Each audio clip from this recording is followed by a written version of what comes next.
তখন ওরা বলছে হ্যাঁ একটা প্ল্যান করছে ওরা। উনি বললেন আমারও একটা বলার থাকবে, আমি যা বলবো ওটাই করতে হবে। হয়তো ওরা বুঝতে পারিনি, ঠিক আছে ডেফিনেটলি আমরা করবো।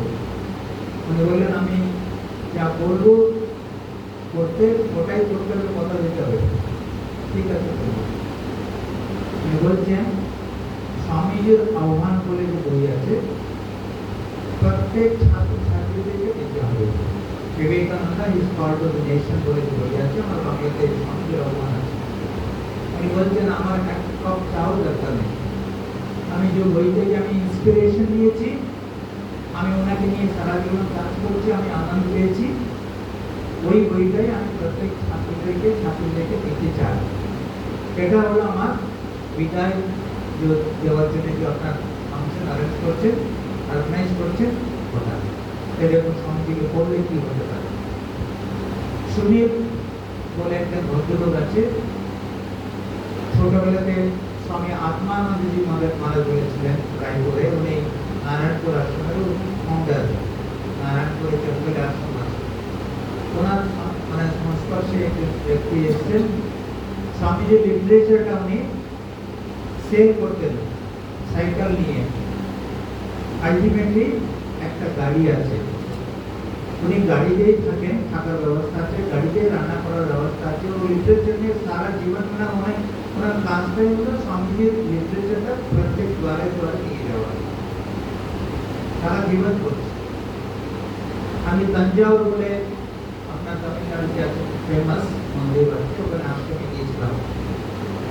ওখানে আশ্রমে আমরা যখন গেলাম, এক ভদ্রলোক আসলো, ওনার সঙ্গে কথা হলো।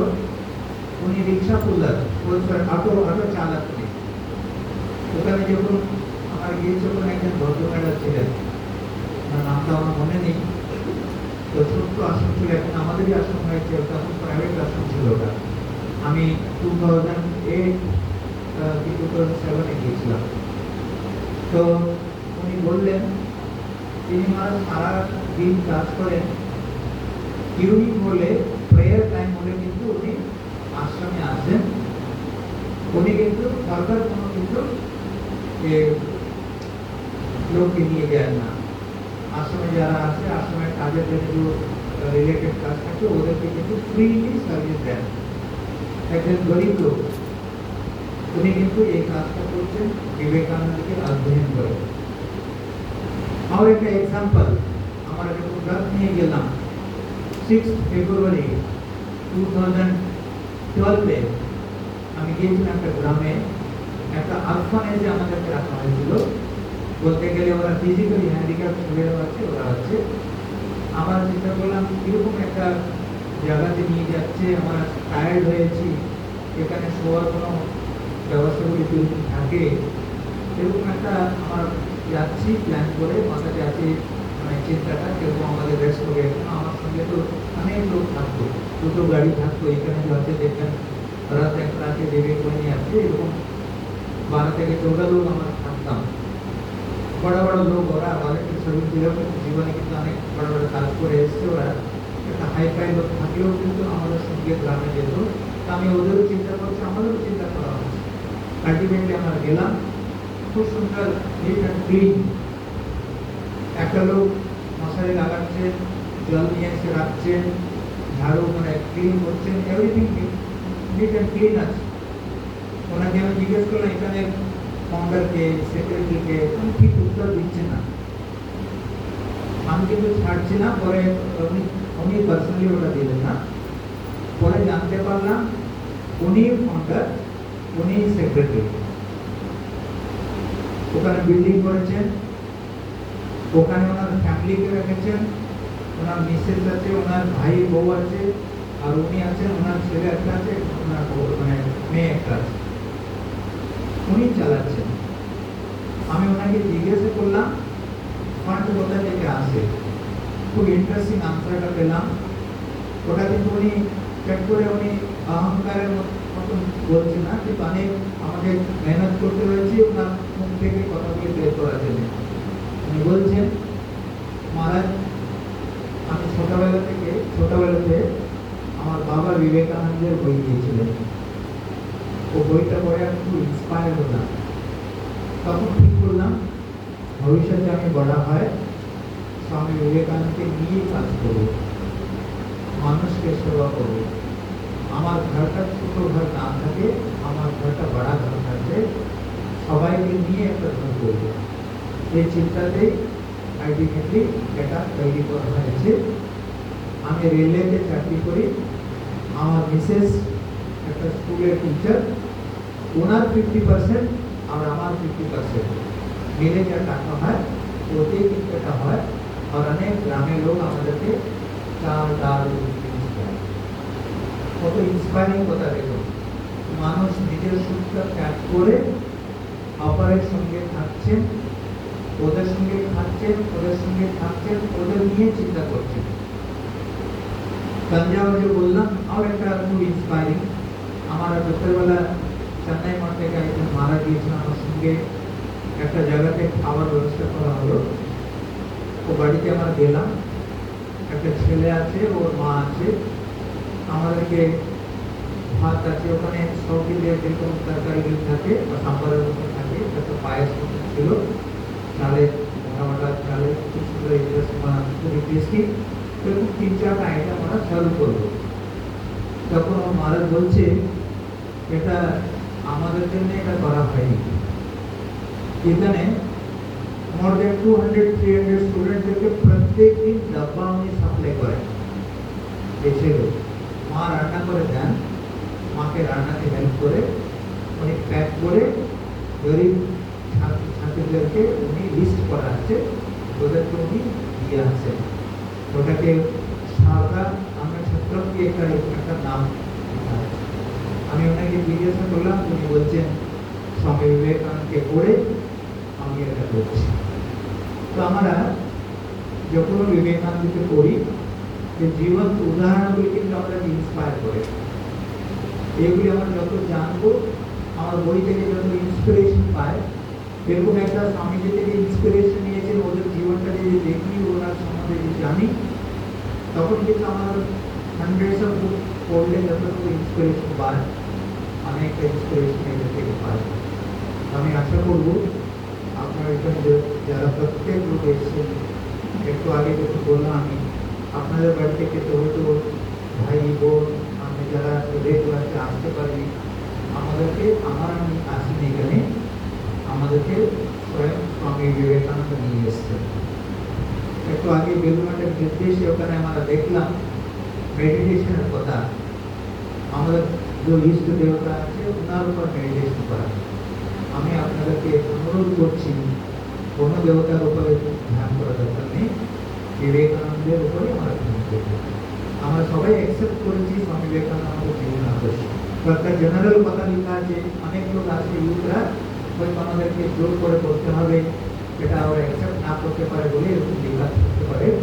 কিন্তু এখানে যারা এখানে উপস্থিত আছেন অলরেডি বিবেকানন্দকে পড়ে এসেছেন, অনেক দিন ধরে আশ্রমের সঙ্গে যুক্ত আছেন, অনেক এখানে যুক্ত আছে। আমি কালকে শুনছিলাম আমাদেরকে একটা কোঅর্ডিনেটর বলছিলেন ওদের ছেলে সীমা ও নেই, ওর বাবা ওর দাদু পর্যন্ত ওদের আমাদের রামকৃষ্ণ বিবেকানন্দ ভাবধারার আছে। তো ডেফিনেটলি আমার অনুরোধ আপনারা রাখবেন, স্বামী বিবেকানন্দের উপর আমরা ধ্যান করলে এটলিস্ট কিছুটা তো আমরা পরিবর্তন হব। স্বামী রঙ্গনাথানন্দ মহারাজ একটা কথা বলতেন, বিবেকানন্দকে তোমাদের ভিতরে প্রবেশ করে নিজেকে বার করো। কত সুন্দর কথা। আমরা যত ওনাকে পড়ব, যত ওনাকে নিয়ে চিন্তা করব, ওনাকে নিয়ে কাজ করব, ততই কিন্তু আমরা নিজেকে ভুলে যেতে পারবো, ততই কিন্তু আমাদের ভিতরে উনি প্রবেশ করবেন। আলটিমেটলি আমরা সবাই কিন্তু বিবেকানন্দ হওয়ার জন্য এসেছি। আমাদের আলটিমেট গোল হচ্ছে উনি হওয়ার, ওনাকে চিন্তা করতে করতে করতে আলটিমেটলি বিবেকানন্দ হওয়ার। স্বামী প্রেমানন্দজি মহারাজ বলছেন, স্বামী বিবেকানন্দের হৃদয়ের উপর তোমার ধ্যান করার কথা আছে। ওই বিবেকানন্দকে উনি মানতেন না, কালকে মহারাজ এটা উল্লেখ করলেন। উনি প্রথম বুঝতে পারেনি স্বামীজি যে কাজ করছেন আমেরিকা থেকে আসার পরে, উনি বুঝতে পারছেন, উনি বলছেন ঠাকুর বলেছেন ওটা তো করছেন নরেন, উনি নিজের মতো কিছু একটা করছেন। আলটিমেটলি যখন উনি পড়লেন, উনি রিয়েলাইজ করলেন, তখন কিন্তু উনি বলছেন, আর একটা কথা বলছেন, উনি কিছু কিছু জায়গায় ইন্সপিরেশন বলছেন, উনি আমি স্বামী বিবেকানন্দের শিষ্য বলে একটা কথাটাও উনি বলেছেন লোককে ইন্সপায়ার করার জন্য। তো আপনারা অনেক লোকের ইন্সপিরেশন করে শুনেছেন, যারা টাটা আছে, গান্ধীজি আছে, নেহরু আছে, নেতাজি আছে। নেতাজি সুভাষচন্দ্র বোস যখন উনি ইউয়া ছিলেন, আমি ওনার ওটা দেখার জন্য একবার কাটার গিয়েছিলাম, ওটা দেখার ইচ্ছা হলো। ওখানে একটা ওনার বাড়িতে এক্সিবিশন আছে, মিউজিয়াম মতো করা আছে, একটা স্বামীজির থেকে যে ইন্সপিরেশন উনি পেয়েছেন, ওটা একটা ক্যাবিন আছে, খুব সুন্দর ওখানে বর্ণন করা আছে। উনি বলছেন যখন উনি ফিউ পেজ যখন পড়ছেন, তখন উনি রিয়েলাইজ করছেন আমি এতদিন ধরে যে জিনিসটা খুঁজছিলাম ওটা আজকে পেয়েছি। তো আমার প্রত্যেক লোক স্বামীজিকে পেয়েছি, স্বামীজিকে নিয়ে চিন্তা করার দরকার আছে। আমি একটু আগে বললাম, খারাপ ভাববেন না, স্বামীজির যদি কবিতা আমরা পড়ি, যেন আমার ইন্সপিরেশন পায়, अन्य इंस्पिरेशन দিতে পারি, আর কোনো লিটারেচার কিন্তু দিতে পারে না। আমার অনেক বইগুলি আছে, আমরা পড়ার শেষ নেই। প্রথম স্বামীজিকে যতবার পড়ব সব কিছু ওর ভিতরে পাবো আমরা। বিবেকানন্দের ভিতরে গীতাও পাওয়া যায়, উপনিষদও পাওয়া যায়, সব কিছু পাওয়া যায়। আমার অনেক লোক পাঠ্যক্রম যখন বলা হয় কি আমার কি পাঠ্যক্রম করছি, ওরা বলে কথামৃত পড়ি। ডেফিনেটলি ওখানে বয়স প্রভু থাকে, কথামৃতটা পড়া দরকার আছে। কথামৃত কিন্তু শুধু ঠাকুরের কথা নেই, যদি কমপ্লিট ঠাকুরের আদর্শকে, ঠাকুরের কথাকে যদি জানতে হয়, বিবেকানন্দকে পড়লেই তখন বুঝে যায়। যে কথাটা উনি কারোর সামনে বলতেন না, যে কথামৃতে যে আমার পায় 500 মাসে থাকতেন, ওখানে আপনি গৃহ ভক্তরা থাকতেন, সন্ন্যাসী ইউরা ছিলেন, যে পরবর্তীকালে সন্ন্যাসী হয়েছিলেন, সবার সামনে কিন্তু ঠাকুর বলতেন ওটাই কথামৃত। কিন্তু উনি গৃহভক্ত থাকতেন না, শুধু সন্ন্যাসী যুবকদের সামনে ঠাকুর বলতেন, আরও ঠাকুর বলতেন। ইভন সন্ন্যাসী যারা সন্ন্যাসী হয়েছিল পরবর্তীকালে, ব্রহ্মানন্দি, যোগানন্দি, জনজানন্দি, কেউ নেই, শুধু নরেনের সামনে বলতেন। তো আমরা ঠাকুরের আদর্শকে, ঠাকুরের চিন্তা, ঠাকুর কি করতে চেয়েছেন, ওটা কিন্তু স্বামীজি লিটারেচার থেকে পাবো। আমি আপনার প্রত্যেক লোককে অনুরোধ করব, যত বেশি করবেন বিবেকানন্দকে, ততই কিন্তু আমরা কাজ করার শক্তি পাবো। আর আমাদের সমস্যা নিয়ে কারোর কাছে যেতে হবে না, আমাদের সমস্যার সমাধান কিন্তু স্বামীজি লিটারেচার থেকে। আমার প্রত্যেক সমস্যা, গান্ধীজি একটা কথা বলছেন কি, আমার যখন আমি সমস্যাতে পড়ি, আমি গীতা পড়ি, আমারও দেখি এটাও করতে হবে না, বিবেকানন্দকে অধ্যয়ন করলে প্রত্যেক সমস্যা, আমার ফিজিক্যালি, মেন্টালি, মরালি, স্পিরিচুয়ালি যত রকমের আমার সমস্যা ফেস করছি, আমরা এখানে পাবো। মিস ম্যাকলোড বলে স্বামী বিবেকানন্দের অনুযায়ী ছিলেন, উনি ওনার বয়স থেকে কম বয়স বলতেন। উনাকে একবার জিজ্ঞেস হলো উনি কেন এত কম বয়স বলছেন। প্র্যাকটিক্যালি বলতে গেলে স্বামীজি থেকে উনি বয়সে অনেক বড় ছিলেন, জোর বলতেন স্বামীজি। স্বামী লিটারেচার পড়লে বুঝতে পারেন স্বামী লাইফে ওনার কত কন্ট্রিবিউশন আছে। উনি কম বয়স বলছেন। একজন আমার মনে হয় শিবানজি মারা কি ওরকম আছে, তো জিজ্ঞেস করছে কেন কম বয়সে উনি বলছেন। উনি বলছেন বিবেকানন্দকে যতদিন আমি দেখেছি, বিবেকানন্দকে যতদিন আমি শুনেছি, ও দিন থেকে আমার জ্ঞান হয়েছে, আর ও দিন থেকে আমার লাইফটা আরম্ভ হয়েছে, ওটাই ক্যালকুলেট করবে। তো আপনাদের ভিতরে যদি বিবেকানন্দ প্রবেশ করেছেন, ও দিন থেকে সত্যি সত্যি আপনারা জ্ঞান হয়েছে।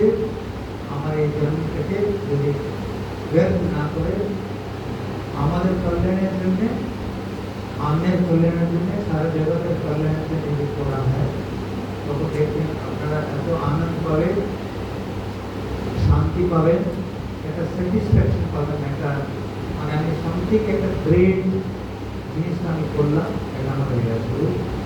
মহারাজদেরকে আমি প্রণাম করছি, সবাইকে নমস্কার।